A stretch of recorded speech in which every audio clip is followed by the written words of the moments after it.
Assalamualaikum warahmatullahi wabarakatuh. Halo Sobat Skanda, perkenalkan nama saya Syafira Putri dari kelompok 5P5 kelas 11 Layanan Kesehatan SMK Maneh Juluda.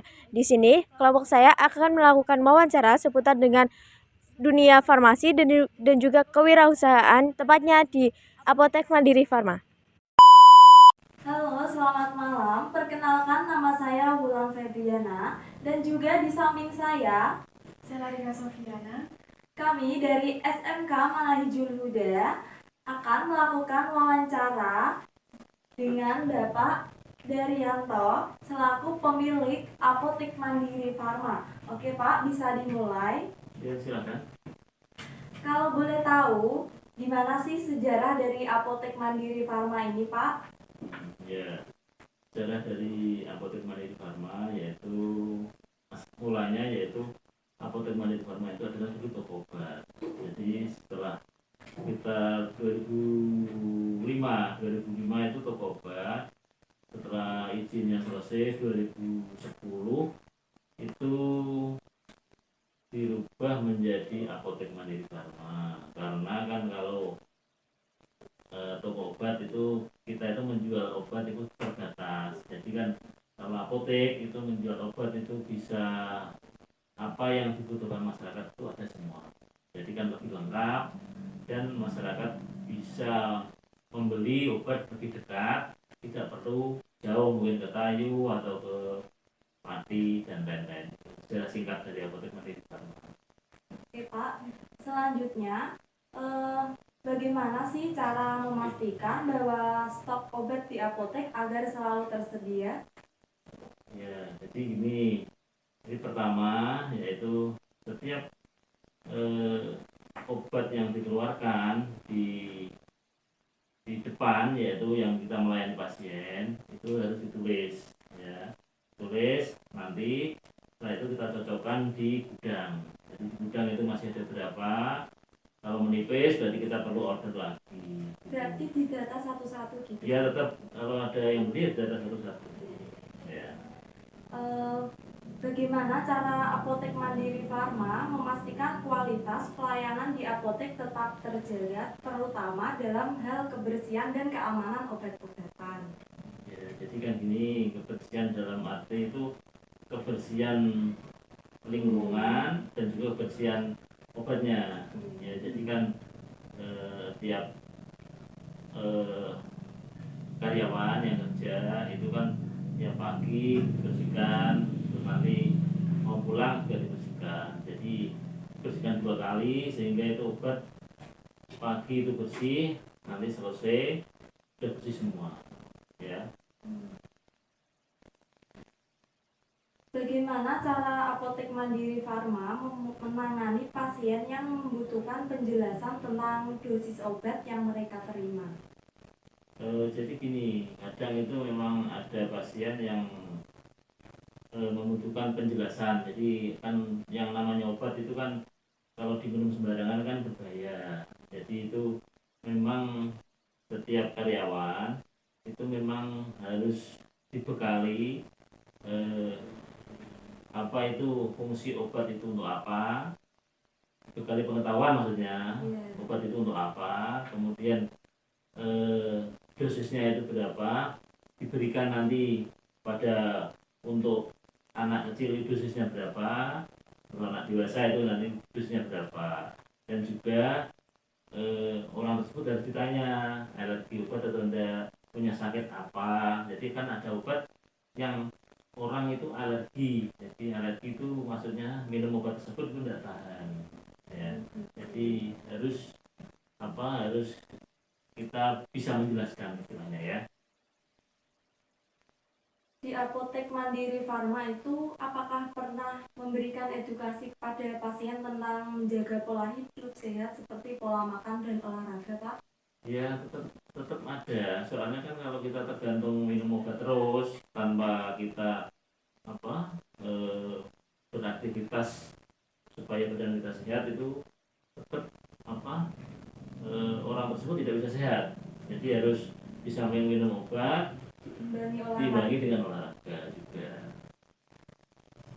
langkah-langkah yang dapat diambil untuk mencegah kesalahan dalam meresepkan obat untuk karyawannya yang bisa diambil langkah-langkahnya itu Pak gimana? Jadi gini, jadi eh, misalkan ada pasien mau membeli obat A gitu ya, jadi harus benar-benar eh, jelas. Jadi misalkan ditulis itu, mungkin pasien kan menulis, misalkan ya kan bawa tulisan resep, mungkin ya resep itu harus jelas. Jadi jelas, jumlahnya harus jelas, dosisnya harus jelas, aturan minumnya juga harus jelas. Kemudian terus apa, setelah obat diambil harus dicek kembali, jadi cocokkan dengan resep tersebut ya, itu. Jadi diulang pertama dicek mau mengambil, kedua setelah diambil dicek lagi. Yang harus dilakukan untuk terus meningkatkan pengetahuan dan keterampilan dalam bidang farmasi itu bagaimana? Ini kan apotek kan ada apoteker dan juga asisten apoteker.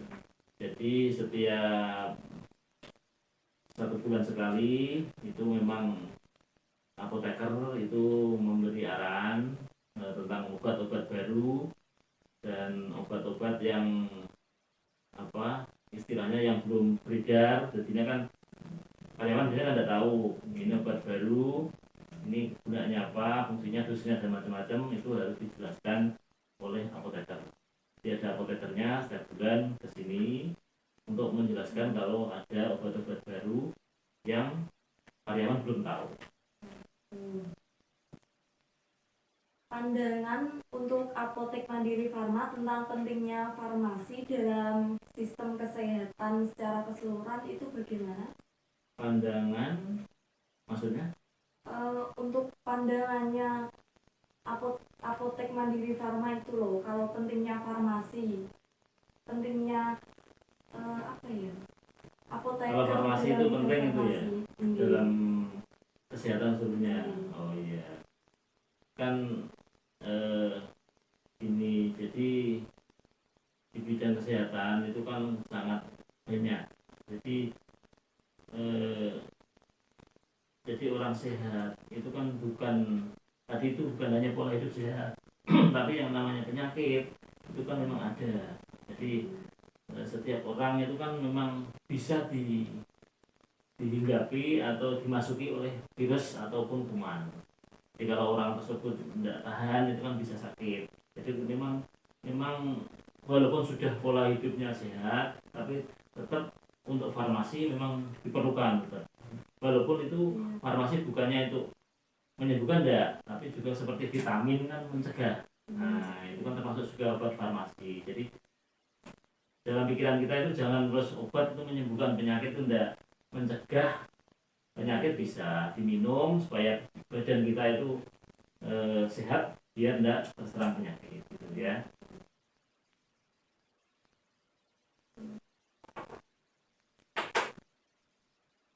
Bagaimana cara apotek itu bekerja agar tetap mematuhi semua peraturan dan standar kesehatan yang berlaku, Pak? Ya, kan yang namanya kesehatan itu kan ada undang-undangnya, ada aturannya, ada badan hukumnya. Jadi setiap karyawan dari apoteker sampai asisten sampai karyawan sampai pemilik pun harus tahu aturan-aturan yang dikeluarkan oleh pemerintah tentang farmasi. Jadi kalau sudah tahu ada aturannya harus kita patuhi ya. Biasanya pajak apa saja yang dibayarkan oleh apotek, Pak? Jadi jenis pajak itu kan macam-macam. Kalau apotek itu ada 2, yaitu pajak PPN, itu pajak kita beli barang itu kan kena PPN, pajak negara. Kemudian yang kedua itu pajak penghasilan. Jadi kan apotek punya penghasilan itu nanti setiap bulan itu dikeluarkan untuk membayar pajak. Jadi ada 2, jadi PPN dan PPh 21 ya. Tuh. Berapa jumlah personil yang dibutuhkan dalam pelayanan obat di apotek? Jadi yang pokok itu ada dua.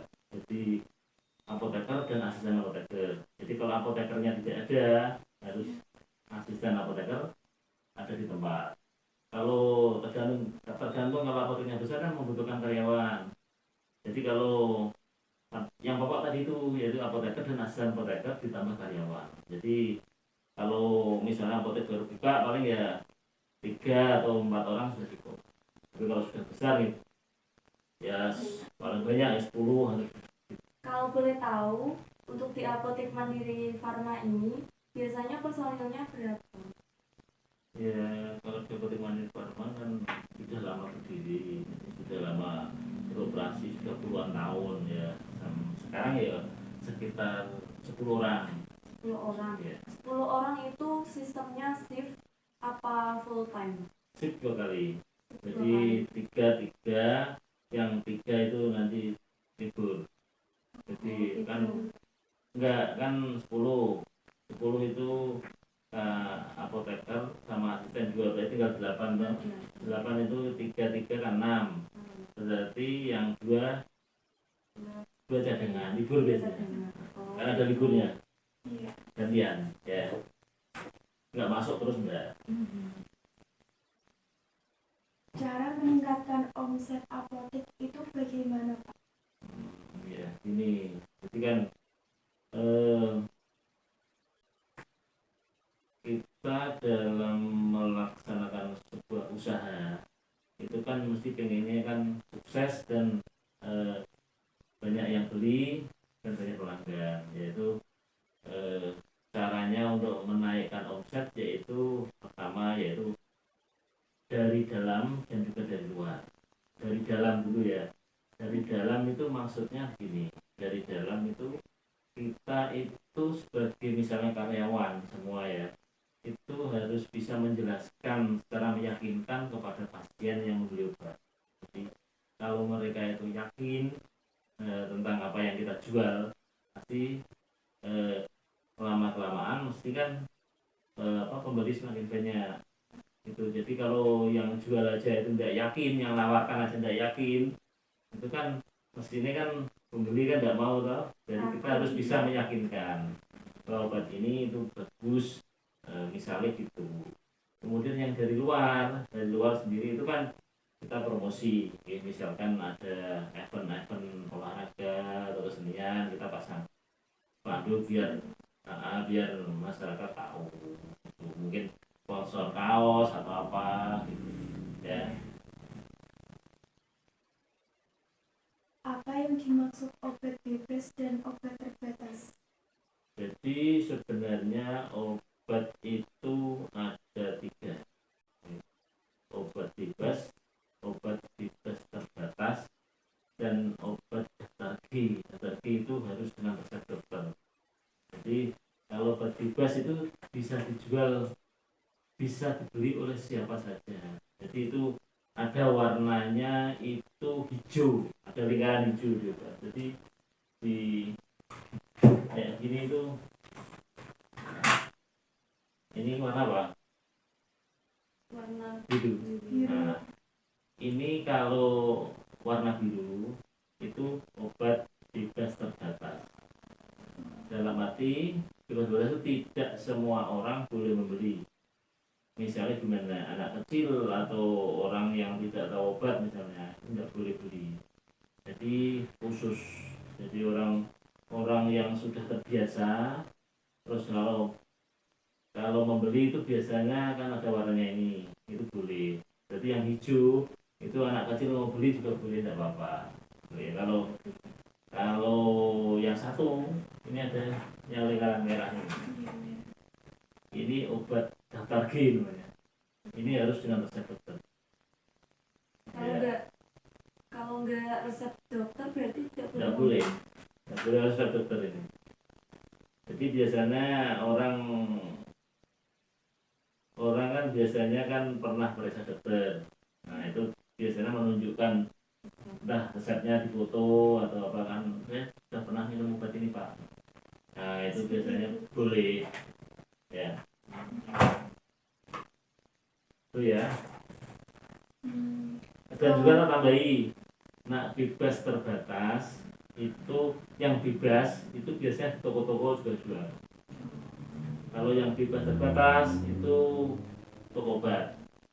Kalau semua itu apotek. Jadi Kalau racian itu Pak, berarti termasuk. racian itu harus yang ngeracik itu apoteker.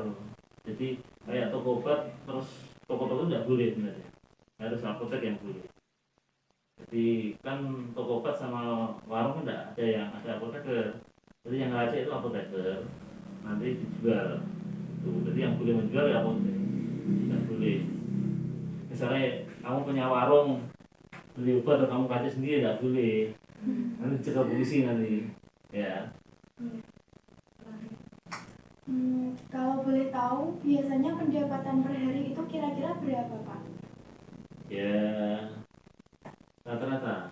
Ya. Rata-rata ya sekitar 10 juta Itu per hari. per hari. Kotor dulu ya. Omset kan? Iya. Omset kan kotor. Jadi omset kotor orang beli itu ya sekitar. Oke Pak, terima kasih. Ya.